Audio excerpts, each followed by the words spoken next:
What is going on? How are all you guys doing? We have Spider-Woman issue 2, and of course it is the Spider-Verse tie-in still, and the last issue actually left off with Spider-Woman actually getting taken off the mission with looking after Silk and actually got put on her own mission. Now, apparently this mission is going to tip the advantage over to the Spider-Man side and away from the Inheritors, maybe give them an upper hand against the Inheritors, hopefully.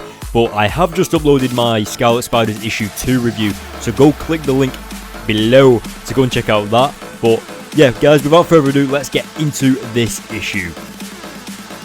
Alright, so the issue picks up with Spider-Woman actually in the dimension, or in fact the home dimension of the Inheritors, and it's called the Loom World.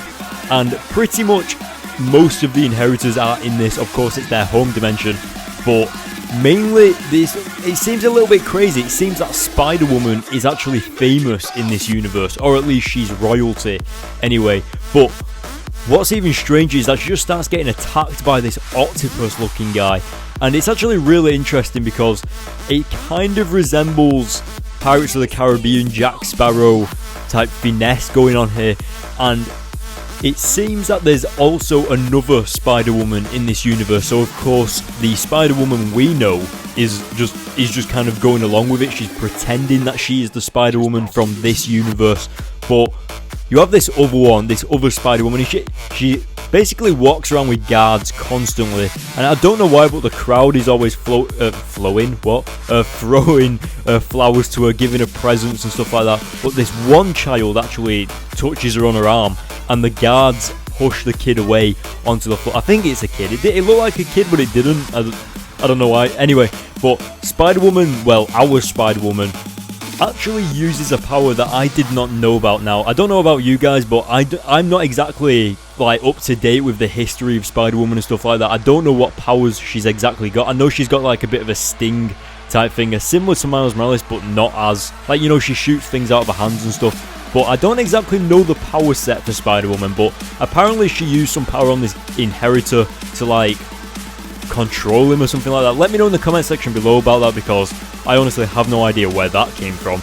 But it seems that Silk is running through alternate dimensions, and you even get like a mid-era Captain America with a shield kind of knight armor going on. It's actually really interesting, and it looks like she's in some kind of World War type timeline type of thing. But eventually Boron and Bricks, I think it's Boron and Bricks by the way guys, don't quote me on that, but either way they eventually catch up with her, and as usual they both start fighting over the food. Obviously to them Silk is just a food, they're not exactly bothered, but of course they start fighting her over Silk and stuff, and she eventually jumps through the portal that Bricks and Boron came through, mainly because Silk's teleporter watch actually broke. But then we go back to the dimension with pretty much where all the Inheritors are from, the home dimension of the Inheritors.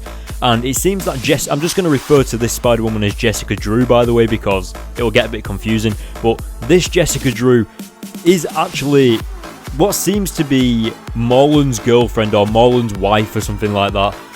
But what's even worse is the fact that she is working in the Inheritors' house. Like, out of all people, Spider-Woman of that universe has to be working with the Inheritors.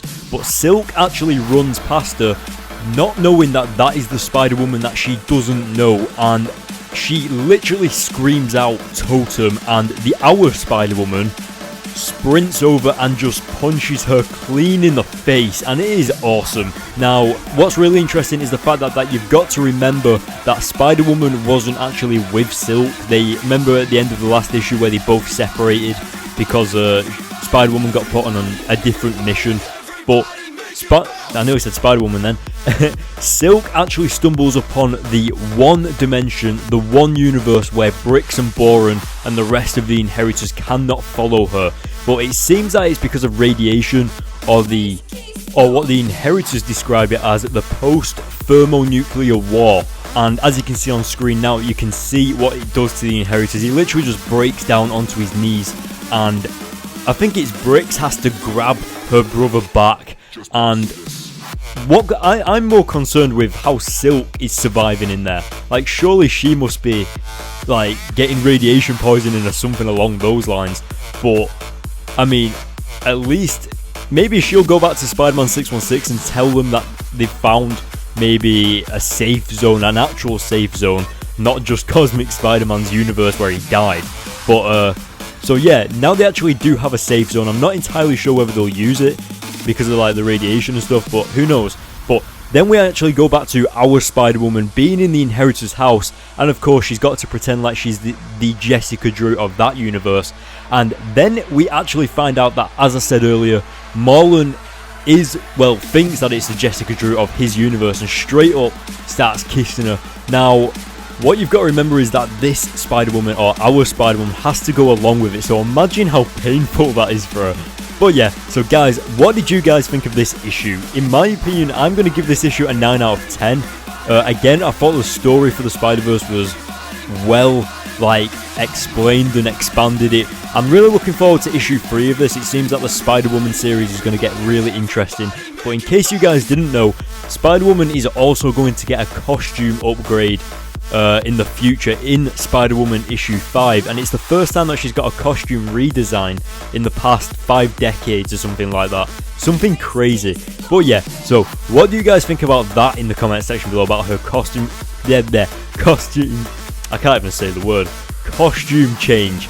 But yeah, so guys, make sure you go to the link in the description to go to my Facebook. I actually previewed this comic on my Facebook page 2 weeks ago as well. So if you also want more of that, then go and hit the like button on there. Make sure you hit the like button on this video. Don't forget to hit the subscribe button, and I will see you guys in my next video.